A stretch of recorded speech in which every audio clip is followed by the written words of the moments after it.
All right. So, guys, here we start today the discussion with the sole objective of not covering any particular chapter, but in general discussing case studies. ठीक है ना? एक मेरा एक observation रहा, मैं multiple type of case studies आप लोग के साथ शेयर किया हूँ पहले भी। दूसरा नोट्स, एक ये वाला नोट्स जो अभी मैं खोल रखा हूँ वो भी शेयर किया हुआ आपके साथ। मेरा एक ऑब्जर्वेशन ये रहा ना कि इकोनॉमिक्स का केस स्टडीज, मतलब economics is only that subject जिसका case studies can be made in general. आप लोग का मॉडरेट ही आना चाहिए, इजी टू मॉडरेट ही आना चाहिए, but can be made very difficult. आप लोग को ये वाला क्लास करवाने से पहले ही एक आप लोगों को व्हाट शुड आई से, आई वुड रदर से वर्ड ऑफ कॉशन दे दूं कि आज के क्लास के बेसिस पर आप लोग खुद को जज मत कीजिएगा। मतलब आज के क्लास में मैंने जो क्वेश्चंस के स्टडीज के सोचे हैं कराने के, इन जनरल मैंने देखो सारा तो ढूंढ नहीं रखा है, चैप्टर्स का निकाल रखा है, बट इन जनरल जो क्वेश्चंस रहने वाले हैं ना, they are going to be above tough, मतलब वेरी टफ हो जाएगा। क्लास 12 का ही ऑब्वियसली आउट ऑफ सिलेबस कुछ नहीं गाइस। तो आइडिया इज, मेरा आइडिया है सिंपल ये आप लोग के साथ कि you know when we practice this, आप लोगों से क्या एक्सपेक्टेड है? आप लोगों से सिर्फ ये एक्सपेक्टेड है कि आप लोग अपना दिमाग लगाएं, और एट द सेम टाइम आप लोग जो है अपने आप को जज मत कीजिएगा इस क्लास के बेसिस पर। क्योंकि क्या होता है ना, लोग डिमोरलाइज हो जाएंगे, अरे मेरे से तो एक भी केस स्टडी नहीं हुआ। गलत। ये वाला जो केस स्टडीज पिक कर रहे हैं ना, they are generally above average level, they are generally tough level. ठीक है ना? ट्राई कीजिए, if you are right good, but नहीं है तो don't be you know very harassed by the same. ठीक है, चलिए सर स्टार्ट करिए। ये बैंकिंग मनी वाला है केस स्टडी, ध्यान से सुनना। मेरा स्टाइल केस स्टडी को सॉल्व करवाने का हमेशा यही है कि केस स्टडी ना दो तरीके के होते हैं। एक पहला जो पैराग्राफ डिपेंडेंट होते हैं, और एक होते हैं पैराग्राफ इंडिपेंडेंट। मतलब पैराग्राफ में जबरदस्ती का 4-5 लाइन का, 10 लाइन का, 20 लाइन का कहानी लिखा है, पर जो क्वेश्चन दिया हुआ है उसका कोई लेना देना ही नहीं है। मतलब अगर वो पैराग्राफ नहीं भी पढ़ोगे तो सम हो जाएगा। तो हमेशा मेरा एडवाइस है कि always go through questions first before reading the case study. तो आपको पता चल जाएगा कि इसमें आपको केस स्टडी का मेन जो ग्राफ पैराग्राफ्स है वो पढ़ने का दरकार है भी या नहीं है, उसके बाद यू डिसाइड। ठीक है, तो चलिए मैं क्वेश्चन देखता हूं सबसे पहले। I am solving as if I am sitting with you, है ना? अकॉर्डिंग टू द टेक्स्ट, मतलब जो लिखा हुआ है, तो मतलब पढ़ने का दरकार तो है। What do banks enable people to do? ठीक है, अब जनरल बुद्धि से भी समझ में आता है हमें कि banks enable people to buy products, save money for the future, get money now that they have to pay back later. हाँ, ये सब बात सही है, पर मैं अभी आंसर लिखूंगा नहीं, क्योंकि मेरे को नहीं पता मेरा टेक्स्ट बुक क्या बोल रहा है। I will trust the text book. ठीक है, what is the purpose of head office of a bank? ठीक है, टू लुक इंप्रेसिव, ऐसा हो सकता है कभी भी आंसर। हाँ, to work with other banks, to office offer services to local customer, to support the local branches to work properly. मन में ऐसा फीलिंग नहीं आ रहा है कि टू का पार्ट ए होगा, हेड ब्रांच है तो सब, लेकिन आप इस पे कंक्लूड मत करिएगा, बिकॉज आपको बोला है। What do bank tellers do? They protect money, they help the customer, they are in charge of the bank branch, they arrange loans for customers. Let's find out. और what happens when a bank customer spends more than, what happens when a bank का customer spends more than the money they have in their account, they will need to see the security guard. ये क्या question है? They will have to go to the police station, they will have to have a meeting with the bank manager, they will have to borrow money from the bank, they will have to borrow money from the bank, spend more money than they have in their account। तो अब अपने लोग को, मेरे को नहीं मालूम कि क्या आंसर है क्या नहीं है, मैं ये बोल रहा हूं कि एटलीस्ट यू नो देखें। अब जैसे कुछ क्वेश्चन है जिसका आंसर लिखने के लिए मुझे दरकार नहीं है बिल्कुल भी पैराग्राफ पढ़ने का, जैसे ये वाला। व्हेन अ बैंक कस्टमर, आपने जब अकाउंट से ज्यादा पैसे निकाल लिए हैं तो ऑब्वियस सा बात है आप बैंक से मनी कैसे बोरो करोगे? बैंक आपको क्यों देगा? बैंक आपका फूफा का बच्चा है? नहीं, फूफा का लड़का तो है नहीं। बैंक आपको नौकरी वो देगा, आपको बैंक मैनेजर से बात करके मामला सुलझाना पड़ेगा। तो इसमें मेरे को टेक्स्ट बुक का दरकार नहीं पड़ा, इंडिपेंडेंट क्वेश्चन। अच्छा, what is the purpose of head office of a bank? अभी देखो इसमें मल्टीपल हो सकते हैं purposes of a head office of a branch.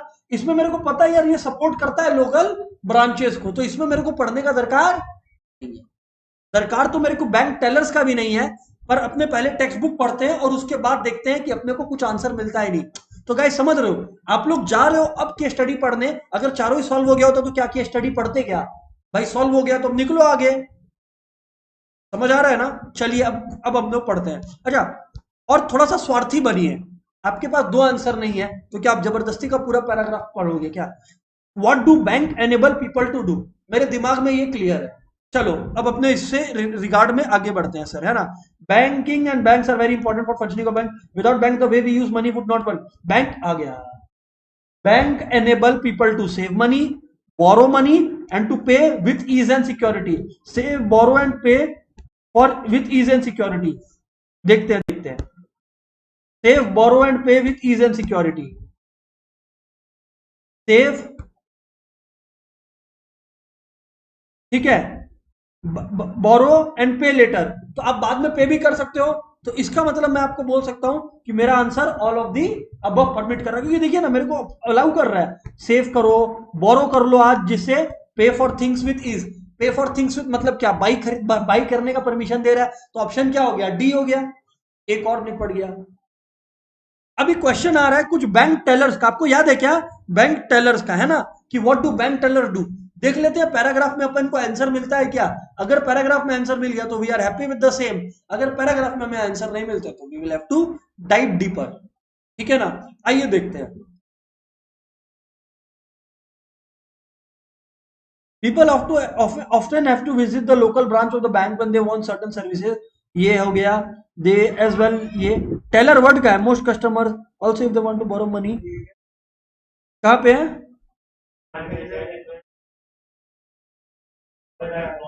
यहाँ पे more customer will just notice the seller when they go to the bank if they are paying money into the account as either cash or a check, ये वाला। और आप बोल रहे हो इसके ऊपर भी the people that work in branches will be the bank manager, the person in charge, and various tellers who work behind the bank counter and help the customer. There will also be likely be security guards to protect money workers and customers, ठीक है ना? Security guard money work और customers को protect करता है। अब अपने लोग देखते हैं ऑप्शन क्या था। They protect the money, no. Yes, they help the customers, do they, yes. So option हो गया बी। समझ आया? This is how it becomes easy for you to solve. पहले तो इंडिपेंडेंटली करो एंड उसके बाद depend on it if needed. Guys chat में yo or no everybody, come on everybody, फटाफट जवाब दे दीजिए, कम ऑन गाइस, फटाफट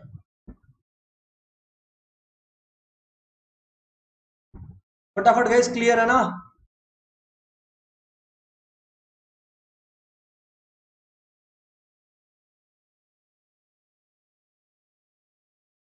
भाई साहब युग, अगर आपका बैंक में आपने ज्यादा खर्चा कर दिया है तो आप बैंक से और पैसे मांगने जाओगे क्या उसी बैंक से? आप तो बैंक मैनेजर से बात करोगे ना युग भाई, क्या बोल रहे हो? थोड़ा दिमाग लगाओ युग। खैर कोई दिक्कत नहीं है, अभी समझो आगे। Question number 58। अगेन देखो, ये बड़ा बड़ा पैराग्राफ जो है ना, देख के ऐसा लगेगा कि यार गए, लेकिन आप लोग जो है रिलैक्स कीजिए, क्योंकि आप देखिए पैराग्राफ कितना बड़ा है। अब आप लोग आइए सीधा क्वेश्चन पे। What are the parameters that were left untouched in the current policy? अब अपने को तो इसके लिए पढ़ना ही पड़ेगा, थोड़ा सा तो देखना ही पड़ेगा। खैर देखते हैं अपने लोग क्या है। Why does the policy framework seek the question of how to provide a soft rate regime? Soft rate regime, sir ये सॉफ्ट रेट रेजिम क्या होता है? सॉफ्ट रेट रेजिम का मतलब एक ऐसा कंसेप्ट जहां पर कंट्री अपना डोमेस्टिक करेंसी का वैल्यू गिराने का प्लान कर रहा होता है, सॉफ्ट रेट रेजिम, ठीक है? देखते हैं। Why does the author say that there should be thorough study of the current policy? ये तो अपने को पढ़ना पड़ेगा। और how does the author come to the conclusion that interest rates are misaligned? मतलब ये भी पढ़ना पड़ेगा। तो guys this is one of those questions जो toughest है, क्योंकि आपको पूरा रीड करना पड़ेगा, you cannot escape that, okay? हाँ, ये देख सकते हो untouched क्या है, soft rate regime. Author say that there should be thorough study of current policy. आप लोग को ध्यान से पढ़ना होगा। They are tough, I know, I get it, but then you'll have to solve it, guys. ठीक है ना? बोलिए सर, अब आप, हम लोग रेडी है सुनने को। तो दोस्तों देखिए ध्यान से, दोस्तों ध्यान से देखिएगा यहाँ पे क्या चल रहा है। The mid-term monetary and credit policy for 21 has maintained status quo over the objective and instrument of monetary policy. The overall stance continue to focus on ensuring adequate credit growth and supporting investment demand while keeping a vigil on movements in the price level. Are the two crucial policy parameter, bank rate and cash reserve ratio are left untouched. Question ऐसा कुछ था। हाँ, तो bank rate भी reserve रह गया, CRR भी untouched रह गया, तो मतलब रेपो भी अनटच ही होगा, तो आंसर हो गया ऑल ए बी एंड। समझ में आया अपने को? आपको अगर ज्ञान ही नहीं है कि आपका क्वेश्चन क्या है, तो आप अभी जैसे मैं तुरंत शिफ्ट हुआ क्योंकि मेरे को याद आया कि यार क्वेश्चन में भी कुछ अनटच ऐसा था। अभी देखते हैं policy framework seek the question of how to provide a soft rate regime. ठीक है, लेट्स सी। हुआ तो ठीक, नहीं हुआ तो अपने को सोचना पड़ेगा। देखिए, हाँ, the reserve bank of India in its recent report on trends and progress of banking in India, sorry, नीचे है ना, तो भाई पढ़ने तो दे, रुक जा, तुम पहले ही बोल रहा दिख गया सॉफ्ट, पढ़ने तो दे। The reserve bank of India in its recent report on trends and progress of banking in India has hinted at raising the CRR in the coming months। Cash reserve ratio बढ़ाने का reserve bank of India head दे दिया है। पहले देखते हैं economy में चल क्या रहा है। सीआरआर बढ़ाएगा मतलब रिजर्व रेशियो बढ़ाएगा, मतलब ज्यादा कैश जमा करवाएगा खुद के पास, जिससे लोन के रूप में कम दिया जा सके। तो हमारे को क्लियर है कि करना क्या है, अभी इंटेंशन क्या है। अब देखते हैं। First, this policy framework begs the central question of how to provide a soft regime by manipulating indirect policy instruments when the stock of government securities, the weapon, has already depleted substantially and is expected to decline further with continuous sterilization of capital inflows। अब देखते हैं question. Why does the policy framework seek the question of how to provide a, since the depletion in is expected, securities will now be issued by central bank as of now। अब देखो यहां पर क्या हो रहा है, आप लोग समझना। Manipulation of indirect money market ऐसा तो कुछ लिखा हुआ नहीं है। बी और सी दोनों हमारे को सही लग रहा है, क्योंकि देखो लिखा हुआ है this question begs the question of how to provide a soft regime by manipulating indirect policy instruments। Manipulating indirect ये इंस्ट्रूमेंट्स है ना,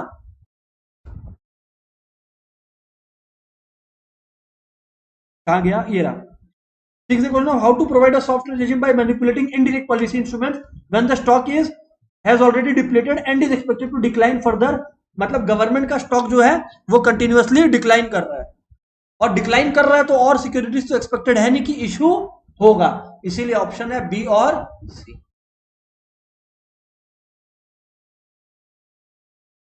ये है, समझ आया? ये है guys. Why does the author said that there should be thorough study of the current policy. आइए पढ़ते हैं लोग, तो देखते हैं लेट्स सी।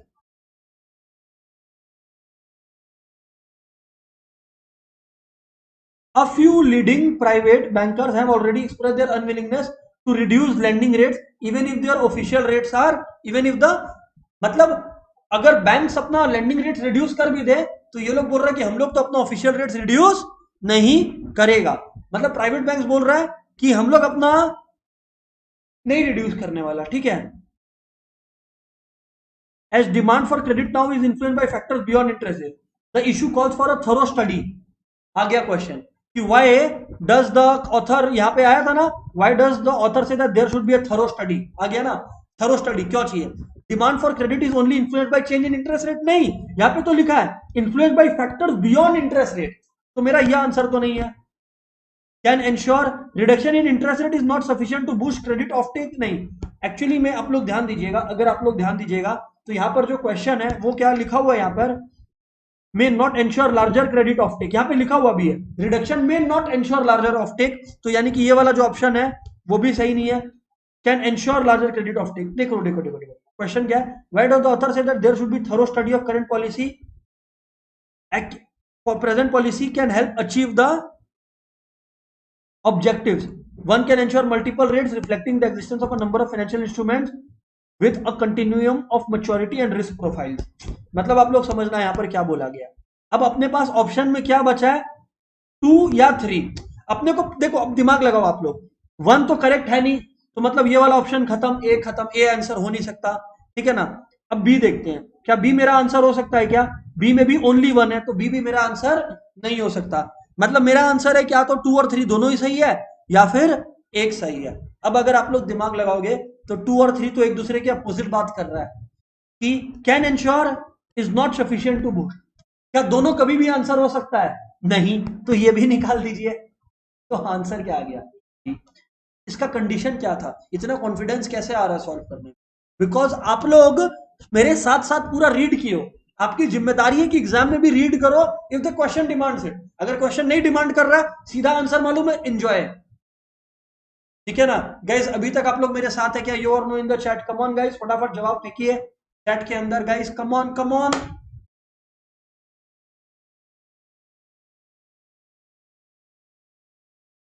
टाइम खोटी मत कीजिए, फटाफट। और यहां पर एक बात आप लोग समझ लेना, अगर आप में से कोई बोल रहा है कि सर मेरे हम लोग को आज 4 ठोक केस स्टडी कराए या 5 ठोक केस स्टडी कराए या 2 ठोक केस स्टडी कराए ना, तो आप लोग गलत हो। मेरा पर्पस तो यहाँ केस स्टडी सिलेक्टेड करवाने का है भी नहीं। मेरा तो पर्पस है सिखाने का कि केस स्टडी को सोचते कैसे हैं sir.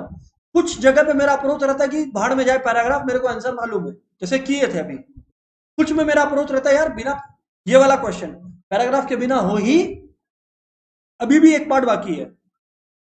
How does the author come to the conclusion that the rates are misaligned, that the interest rates are misaligned? आइए देखते हैं। The issue calls for a thorough, the issue calls for a thorough study so that the present policy can help achieve the objectives. One can observe multiple rates in the Indian market, ठीक है ना? One can observe multiple rates in the Indian market reflecting the existence of a number of financial instruments and a continuum of maturity. Broadly, the structure of interest rates can be classified as floor rate, the rates which prevail in government securities market, and the commercial lending rate. In recent time, there has been a steady decline in the yield on government securities due to a comfortable liquidity position in the market. Indeed, the yield and short-term rates in the government security market are less than the bank rate. The irony is that soft rate policy failed to bring down the prime lending rates of commercial bank. अच्छा, यहां पर ये है। अब question है, why does the author say that there should be thorough study of the, ये तो हो गया था। How does the author come to the conclusion, ध्यान दीजिएगा आप लोग। क्वेश्चन है, how does the author come to the conclusion that interest rates are misaligned? क्योंकि आप लोग देख लो ऊपर में लिखा हुआ है, इधर देख लो, प्राइम लेंडिंग रेट्स और कमर्शियल बैंक्स का जो नॉर्मल जो रेट्स है, प्राइम लेंडिंग रेट्स, और उसमें काफी डिफरेंस है। इस वजह से ये जो दिक्कत है वो देखने को मिल रहा है। ये देख लो, in recent time there has been a steady decline in yield on government due to a comfortable liquidity position. The yield and short term rates in the government security market are less than the bank rate. इसका मतलब हम लोग का option number C सही है। There is a gap, क्योंकि ये 9 to 12.25 या मीडियन लेंडिंग रेट्स अनचेंज, इस बारे में तो हमें कोई ऑप्शन दिख रहा नहीं है यहाँ पर सर, इस वजह से मैंने ये किया। क्लियर है ना? ये है सर। और भी है क्या? हाँ और भी है गाइस। याद रखिएगा, what you are learning is not the art of particular MCQ, you are learning the art of case studies in general. ठीक है ना? नेक्स्ट क्वेश्चन आप लोग के साथ डिस्कस करते हैं guys. Come on everybody, focus करें। हमेशा मेरा रूल सिंपल है, पहले क्वेश्चंस उसके बाद case study. The reserve bank of India lowered reverse repo rate. एक मिनट, आरबीआई क्या किया? अपना रिवर्स रेपो लो कर दिया। मतलब रिवर्स रेपो क्या होता है? जिस रेट ऑफ इंटरेस्ट पे बाकी कमर्शियल बैंक अपना एक्स्ट्रा पैसा आरबीआई के पास जमा करवाता है और आरबीआई उनको एक certain rate of interest award करता है, आरबीआई उसको क्या कर दिया? कम कर दिया। क्यों कम करते हैं? अभी मैं ऑप्शन देख भी नहीं रहा। क्यों कम करता है आरबीआई? जिससे इकोनॉमी में लोगों को पैसा कम मिले। कम मिले ना, अरे भैया इंटरेस्ट कम मिलेगा बैंक्स को तो पैसा भी कम आएगा ना। अब लेट्स सी क्या लिखा हुआ है हमारे पास, ऑप्शंस क्या है, लेट्स सी, ध्यान दीजिए। ओके, हमारे पास ऑप्शन क्या है? The reserve bank of India lower reverse repo rate to discourage banks from parking ideal funds with, reverse repo क्या करेंगे? अच्छा, तो यहां पर गए स्ट्रेटेजी क्या है हम लोग समझो। रिवर्स रेपो को लो कर दिया है, रिवर्स रेपो को लो कर दिया, इससे एक फायदा क्या हुआ समझना। यहां पर आपको एक नया बात समझने वाला है, नया अप्रोच समझने वाला है, प्लीज सुनिएगा। जब रिवर्स रेपो लो हो गया, जब रिवर्स रेपो लो हो गया तो कमर्शियल बैंक अपना पैसा आरबीआई के पास रखेगा ही नहीं ना। क्योंकि आज मान लीजिए अनुभव मेरे को पैसे देता है क्योंकि मैं अनुभव को 10% इंटरेस्ट देता हूं। अब अगर अनुभव को मैं बोला 3% दूंगा तो अनुभव अपने एक्स्ट्रा पैसा मेरे पास रखवाएगा क्या? नहीं, वो नहीं रखवाएगा। तो इस वजह से दी आंसर इज आरबीआई। इसमें मेरे को क्वेश्चन पढ़ने का दरकार भी नहीं है। RBI measure of reduction in reverse rate is done to enable commercial bank to use surplus funds for productive purposes, widen, बिल्कुल all of these। अब अगर कमर्शियल बैंक के पास देखो रिवर्स रेपो लो हुआ, तो कमर्शियल बैंक के पास पैसा ज्यादा बचा, तो कमर्शियल बैंक इस पैसे का क्या कर सकता है, इस पैसे को यूज कर सकता है to give grant loans. That is the answer guys. एक जगह पे मेरे को एक क्लास में याद है, हो सकता है बिकॉज ऑफ कंफ्यूजन में भी मैंने ये बोल दिया हो कि भाई रिवर्स रेपो जो है कम करने से इकोनॉमी में मनी सप्लाई कम होता है। अगर ये बोला है तो काइंडली नोट डाउन कि वो आउट ऑफ कंफ्यूजन है। एक बार फिर से आपको बता देते हैं, आप लोग कंफ्यूज नहीं हो इसलिए बता देते हैं। रिवर्स रेपो कम किया, इसका मतलब ये है कि दी इंटेंशन इज कि भाई ज्यादा पैसा खुद रख, मेरे पास मत जमा कर, जिससे तुम लोन बाजार में ज्यादा दे सके, एंड वाइस वर्सा। हाँ, रेपो रेट में तो हम लोग ठीक ही जाने थे कि रेपो रेट में क्या होता है, जिस रेट पे आरबीआई जो है लोन ग्रांट करता है। अब जनाब जब रेपो रेट बढ़ेगा, जब जनाब रेपो रेट बढ़ेगा तो रेपो रेट के अंदर क्या होता है, जब रेट बढ़ेगा तो यानी कि रेट ऑफ इंटरेस्ट जो चार्ज कर रहा है बैंक से वो बढ़ेगा, तो ऑटोमेटिकली वो लोग कम पैसा लेने आएंगे अपने आप ही आरबीआई से, बिकॉज रेपो रेट बढ़ चुका है। तो इकोनॉमी में मनी सप्लाई कंट्रोल होगा, ये बात ध्यान रखिएगा, ठीक है ना। Reverse repo is dash to correct excess demand. Reverse repo rate is dash to correct excess demand. सुनिए, बाजार में एक्सेस डिमांड है, सुनिए बाजार में एक्सेस डिमांड है, मतलब इन्फ्लेशन है। आरबीआई क्या चाहेगा और पैसा इकोनॉमी में जाए? अरे जब इन्फ्लेशन है, एक्सेस डिमांड है, मतलब सबके हाथ में पैसा है, तो आरबीआई चाहेगा क्या कि और हाथ में पैसा जाए? नहीं। तो आरबीआई क्या करेगा, कमर्शियल बैंक को लालच देना चाहता है, कि आप मेरे पास पैसा जमा करवा, तेरे को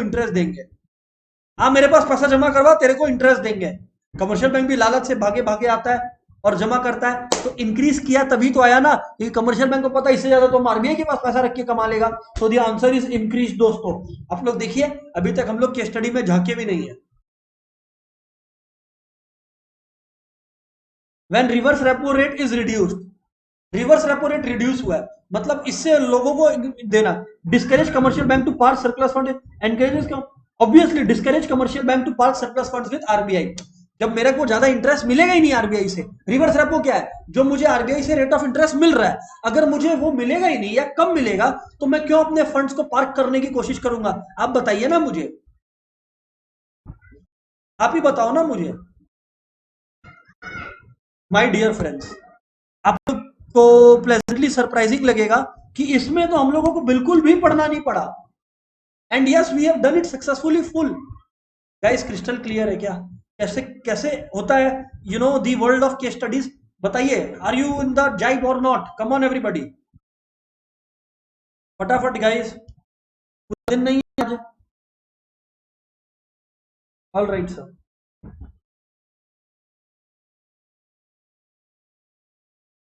ठीक ठीक ठीक। फोकस केस स्टडी है ना, फोकस केस स्टडीज ही है गाइस।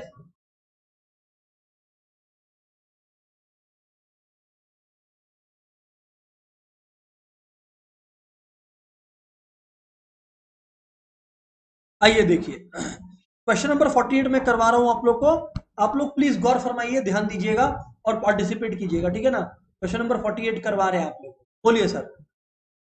48 में भी मेरा रूल क्या रहेगा, पहले सॉल्व नहीं, पहले क्वेश्चंस। देखिए आप लोग,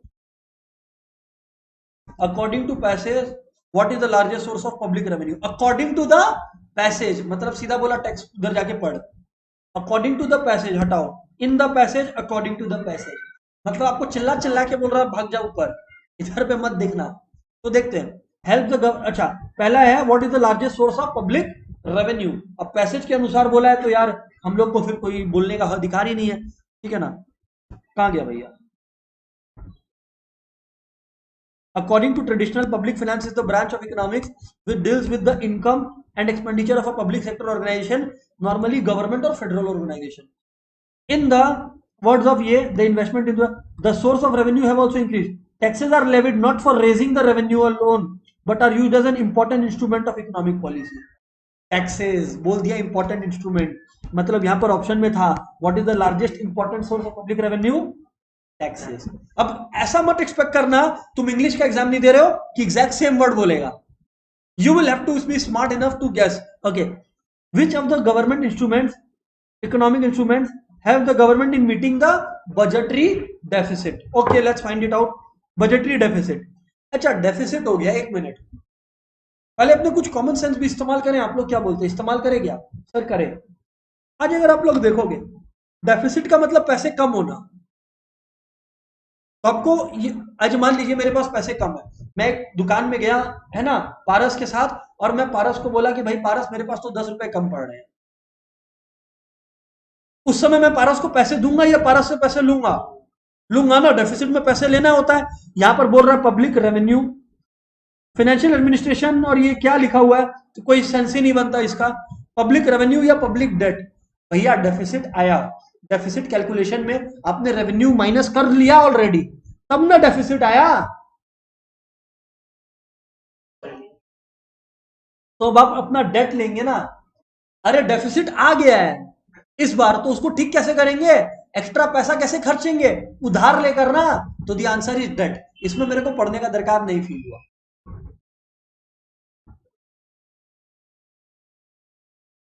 है ना सर? बिल्कुल सही है। आगे बताओ सर अब आप।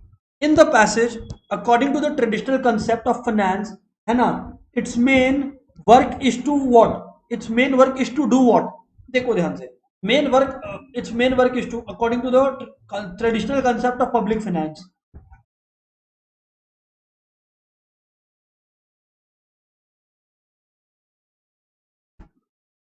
according to the traditional definition, public finance deals with income and expenditure in the words of ये, ठीक है, taxes are levied। अच्छा, modern concept of public finance define the role of government in the economy. It is the study of effects of budgets on the economy, particularly on the achievement of this modern finance। Traditional finance का बात तो अभी यहाँ पर है ही नहीं। Adam Smith का बात तक ट्रेडिशनल फाइनेंस चल रहा था, है ना। The investment is the nature and principle of ये। अभी क्वेश्चन क्या बोल रहा है, in the passage according to traditional concept of public finance main work was to maintain stability, growth, generate employment. नहीं, क्योंकि देखो ये सब तो मॉडर्न में लिखा हुआ है कि effects on achievement of major economic activities, growth, stability, equity, efficiency, yes or no. तो इसका मतलब अगर सारा हट गया तो आंसर बचा क्या आपका, इंपोज द टैक्स। क्योंकि ये सब तो मॉडर्न के अंदर लिखा हुआ है भाई साहब, मॉडर्न में ये सब है, तो मतलब ट्रेडिशनल में वो जो बच गया वो है। विल हैव टू देखो हल्का सा बेंड करना पड़ेगा तुमको। ये इस क्वेश्चन का एग्जांपल, ये क्वेश्चन आपका इस बात को बोल रहा है, सिखा रहा है आपको। Okay, according to the passage, what does help the government in allocation of resources for the completion of various obligations, for the completion of various obligations, है ना। what helps the government in allocation of resources for the completion of various obligations। अच्छा, modern concept define the role of government in the economy. It is the study of effects on the economy, particularly effect on the achievement of major economic objectives. It also discuss with fiscal policy which ought to be adopted to achieve certain objectives, to achieve such as price stability, economic growth, और ये सब क्या लिखा हुआ है यहाँ पे, what does help in allocation of resources। okay, तो अभी आप लोग सुनना आगे बात। Public revenue is exactly income generated from sources of revenue in order to meet requirement of expenses. Public revenue generally refers to government revenue. A license fee is paid in those instances in which government authorities invoke simply to confer permission, or the analysis of public finance also includes the concept of public expenditure. Studies how the government distributes the resources to the fulfillment of responsibility. Modern economies are monetized, that is goods and exchange through a medium of money, and both are used financial claims। अच्छा, according to the ये, what does help the government in allocation of resources for the completion of various obligations। जनाब अब आप लोग को अगर इसका question पूछ लिया for the completion of various obligations, तो यहां पर ध्यान से सुनना, पब्लिक एक्सपेंडिचर, डेट, रेवेन्यू या फाइनेंशियल एडमिनिस्ट्रेशन। क्या लगता है गाइस, आपको क्या आंसर लगता है? कम ऑन एवरीवन, क्या लगता है आप लोग को answer?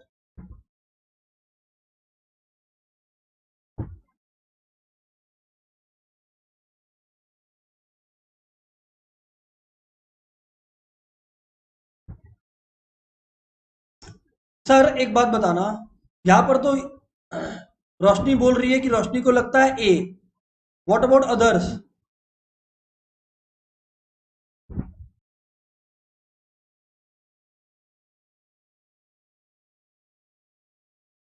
Guys the answer is correct stated by Roshni कि आप जब खर्चा कर रहे हो तो आप रिसोर्सेस को अलोकेट कर रहे हो ना, तो the answer is public expenditure.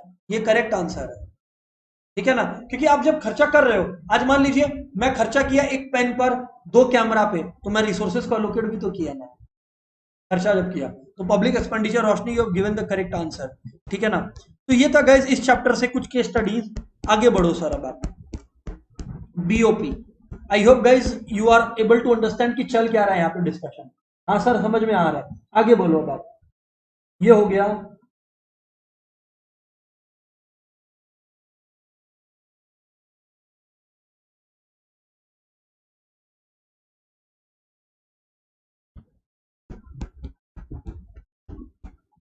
Let's see next case studies.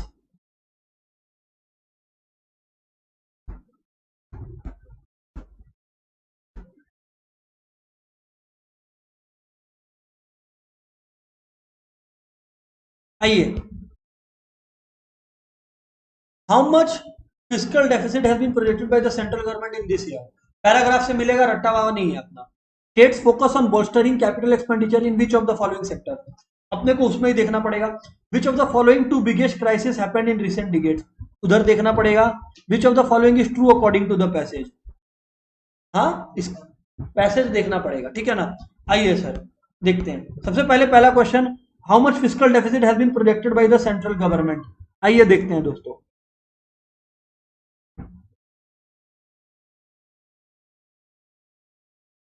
For the first time, the combined fiscal deficit as a proportion of the size of their economy breached the 3% threshold. तो यानी कि आपको पता चल गया 3% was the expected threshold. Okay, next. The state's focus on bolstering expenditure on which of the following sectors. आइए देखते हैं हम लोग क्या लिखा हुआ है। देखिए देखिए देखिए, बोलिए।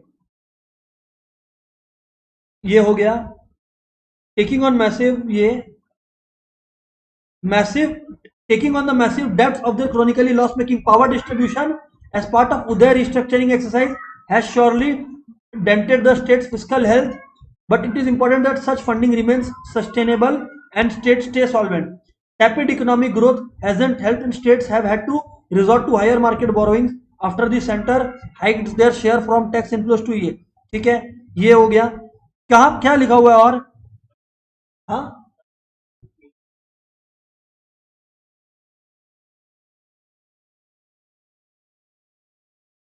नहीं नहीं नहीं नहीं नहीं, what our friend here is saying Paras कि सर 56 का जो है डी कर, डी नहीं होगा, बी होगा।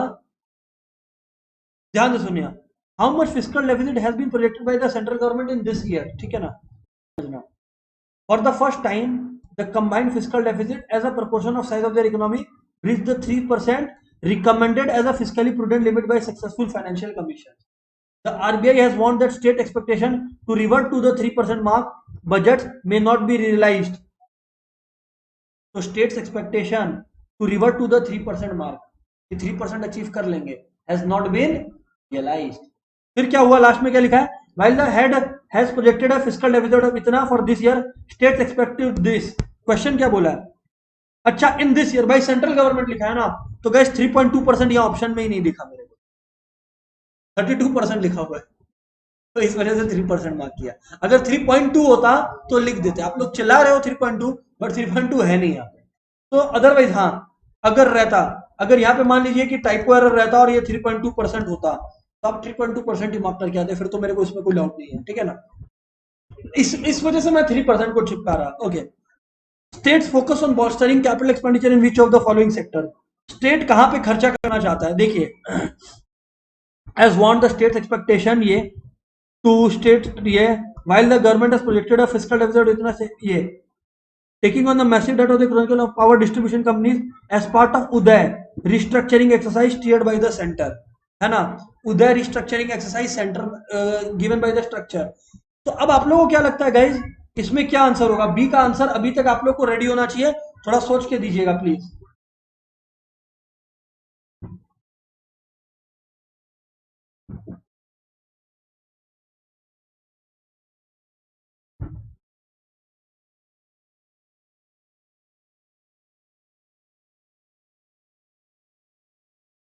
हाँ,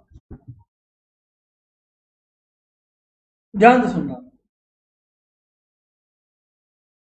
यहाँ पे गाइस पावर पे फोकस है। किस पे फोकस है? पावर पे फोकस है। लेट्स सी ऑप्शंस क्या आ रहे हैं। एक मिनट, ऑप्शंस के आंसर्स क्या आ रहे हैं, लेट्स सी यार। एक आ रहा है सी, एक आ रहा है ए। रोशनी का सी आ रहा है, गरिमा का ए आ रहा है। लेट्स सी क्या है, let's see. The states focus on bolstering expenditure in which of the following sectors? Okay,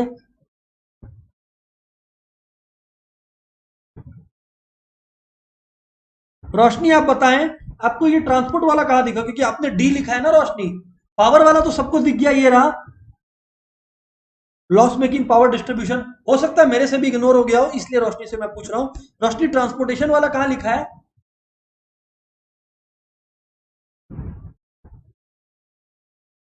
हाँ मतलब इकोनॉमिक्स वाला, आपने सी बोला तो इकोनॉमिक्स वाला कहां लिखा है? अगर रोशनी आप बोल रहे हो इकोनॉमिक्स वाला, तो इकोनॉमिक्स वाला कहां है डियर रोशनी?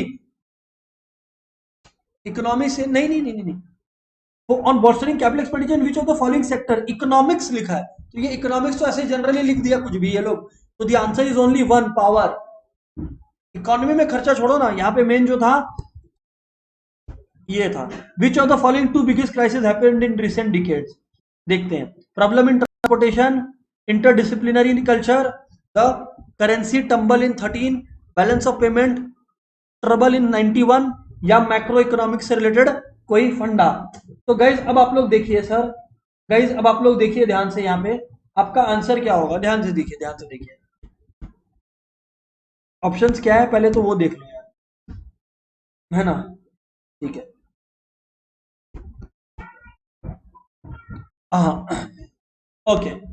देखते हैं यहाँ पर किसका मेंशन है।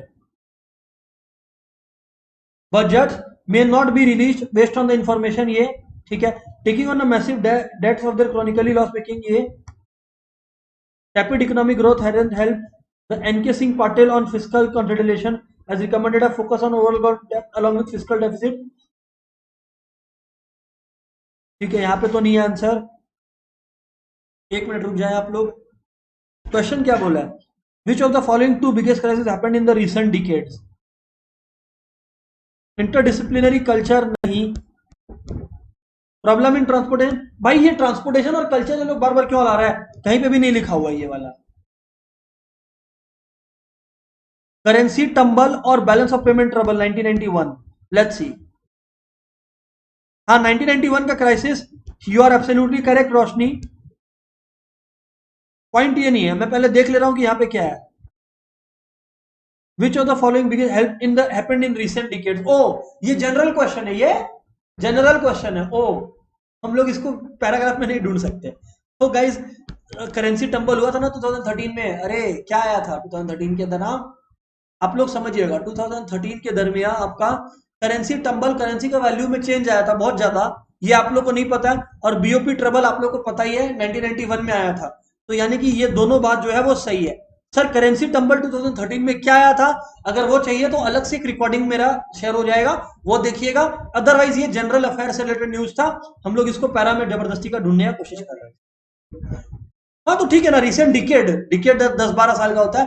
और 1991 में क्या हुआ था? गल्फ वॉर हुआ था। गल्फ वॉर के साथ साथ और भी चीजें हुई थी, जिसकी वजह से इंडिया का खर्चा ज्यादा था एक्सपेक्टेड कंपेयर टू जो रेवेन्यू। इस वजह से मनमोहन सिंह की, जो मनमोहन सिंह फाइनेंस मिनिस्टर थे, उनको आईएमएफ और वर्ल्ड बैंक जाना पड़ा था। बताएं आप लोग को।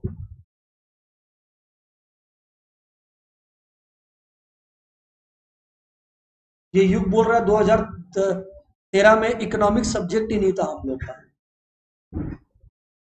अब कोई ऐसा बात करे तो क्या जवाब दे?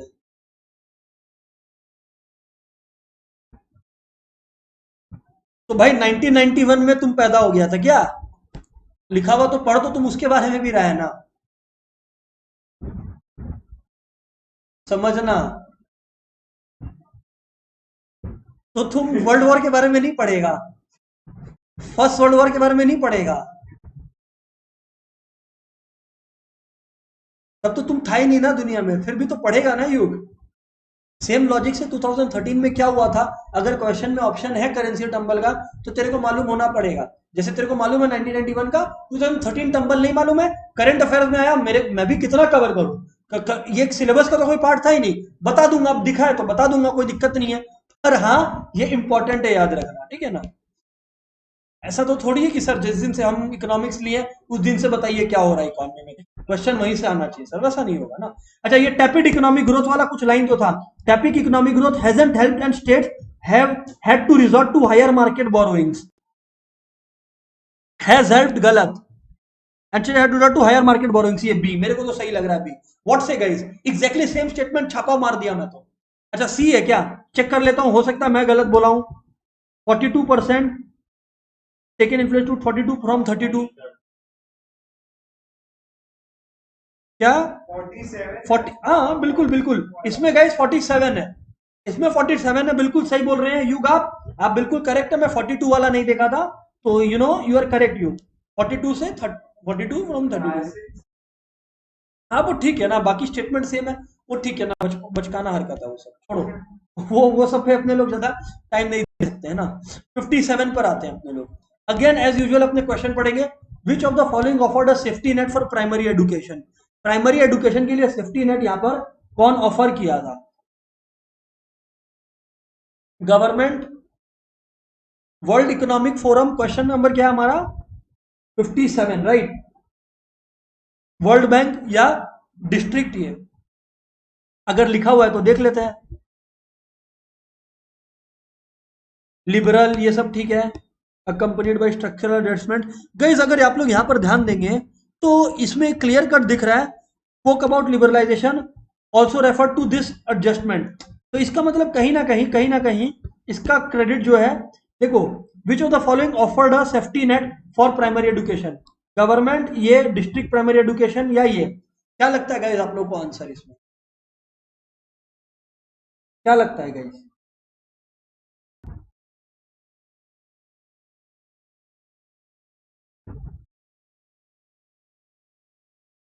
DPEP symbolize the safety net approach, आप लोग को दिख रहा नहीं है तो मैं दिखा दूं, DPEP, so guys straight away the answer will be DPEP.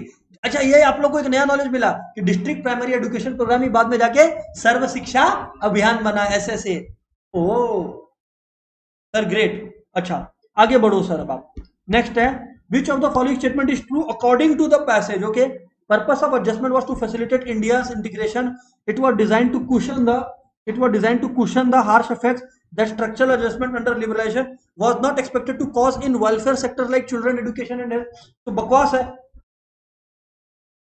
The national policy on education drafted in had mostly adhered to the established state centric view कि गवर्नमेंट कंट्रोल ज्यादा रहेगा। Let's find it out according to the passage।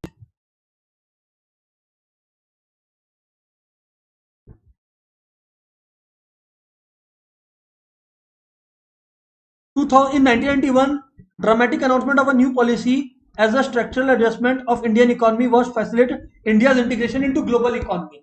मतलब guys ये तो सही है, मैं ये नहीं बोल रहा 3 गलत है, पर मैं ये श्योर हूं कि 1 तो मेरा आंसर का पार्ट है, तो जहां 1 नहीं है वहां पे मैं इसको ऑप्शन को ही एलिमिनेट कर दिया। अब दो ही बातें हो सकती है कि क्या तो सिर्फ 1 सही है या 1 और 3 सही है, मतलब मैं ढूंढ रहा हूं नेशनल पॉलिसी ऑन एजुकेशन के बारे में कुछ, देखते हैं। In order to examine what happened, we must have distinction between school and I. When Prime Minister this at the central theme of this, he also referred to as which later it was designed to cushion the harsh effect that structural adjustment under liberalization cause in welfare sector like ये in higher education. The new economic policy designed on the principle no safety from the beginning. Assumption was that education ought to generate, and accompanying idea was that higher education respond to market demands in terms of knowledge, and how these unions have gradually lost their power and say because they are broken from within। यहां पर guys हम लोग को, मेरे को नहीं दिखा, अगर आपको किसी को दिखे तो बताना, ये स्टेट सेंट्रिक व्यू दिखा क्या गाइस आप लोगों को, किसी को, anyone, what say guys, is it 1 और इज इट मतलब इज इट 1 और 1 and 3, क्या लगता है, हो सकता है I missed, what say guys, come on everybody, chat में पूछ रहा हूं सबसे, क्लास में तो जवाब मिल गया मुझे, जवाब दीजिए फटाफट। ए, युग को ए लग रहा है, वेरी गुड युग। व्हाट अबाउट अदर फ्रेंड्स, बाकी सब भी बताइए। ए लग रहा है, मेरे को भी ए ही लग रहा है guys, to be very honest. So let's go ahead with this option only A, only one, because हमें नहीं दिखा कहीं पे भी ये 1986 वाली बातचीत, ठीक है ना। जी सर बिल्कुल। तो ये 57 का हम लोगों ने कर लिया 3। अभी 4 पर आते हैं हम लोग, देखते हैं कि इसमें क्या लिखा हुआ है ना।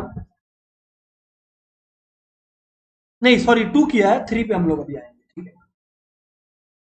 विच of the central theme of new economic policy was given according to the passage. भाई पूरा पैसेज लिबरलाइजेशन के बारे में बात कर रहा था, पूरा थीम ही था सेंट्रल लिबरलाइजेशन। यार अब तुम मेरे को इसमें मेहनत मत करवाओ, यहाँ पे भी लिबरलाइजेशन, पूरा लिबरलाइजेशन से भर्ती है यार, 100-200 बार तो यूज कर दिया ये लोग ये वर्ड। तो द आंसर इज लिबरलाइजेशन, इसमें नहीं देखने का दरकार है। Which two guiding ideas have dented the established system of higher education in the country. मतलब ऐसा क्या है जिसकी वजह से कंट्री का हायर एजुकेशन जो है वो खराब हो गया है।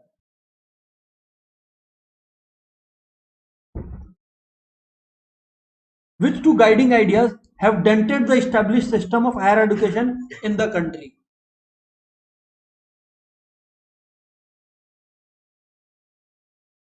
देखिए हायर एजुकेशन का क्रिटिसिज्म इसीलिए आ रहा है बिकॉज जहां पे हायर एजुकेशन में नॉलेज मिल रहा है that is not practical, that is mostly theoretical. तो हम लोग को बी सही लग रहा है ना। सी डी देखो तो आप लोग को मन ही नहीं मानेगा कि यार सी या डी पॉसिबल भी है। तो therefore we go ahead with this क्योंकि सही है। ओके तो गाइज आप लोग देखेंगे कि हम लोग money, banking, budget, balance of payments, इन सब का कुछ ना कुछ एमसीक्यू डिस्कस किए हैं, काफी बाकी भी है। बट केस स्टडी का सेंट्रल थीम ये है कि केस स्टडीज में आप लोग को पहले तो सीधा क्वेश्चन देखना चाहिए and go to the paragraph. दरकार नहीं है जैसे अगर आ गया कि बैंक रेट बढ़ाने का प्लान कर रहा है, जैसे वो वाला क्वेश्चन आया था ना जहां पे रिवर्स रेपो से रिलेटेड बात था, तो हम लोग को दिख गया मौका कि यार जबरदस्ती का दरकार नहीं है अब केस स्टडी पढ़ने का, तो मत पढ़ना वहां पे। जहां दरकार है you guys have got to study it. Got to मतलब कंपल्सरी है दोस्त। सेम तरीके से गाइज ये वाला पीडीएफ आपके साथ शेयर्ड है ऑलरेडी, इंडियन इको का भी, और बाकी जो बचे हैं केस स्टडीज उनको भी सॉल्व कीजिए। आपका जो थिंकिंग प्रोसेस है ना, आज ही के क्लास में आप लोग फील नहीं कर रहे हो कि थिंकिंग प्रोसेस थोड़ा सा इवॉल्व हुआ है। अगर ये फील कर पा रहे हो तो that's the achievement of this class. Please start solving, क्योंकि खुद नहीं करोगे, मैं पैरा वाइज पैरा कराते रहूंगा तो you are wasting your time guys. That's it for the day guys, goodbye everybody.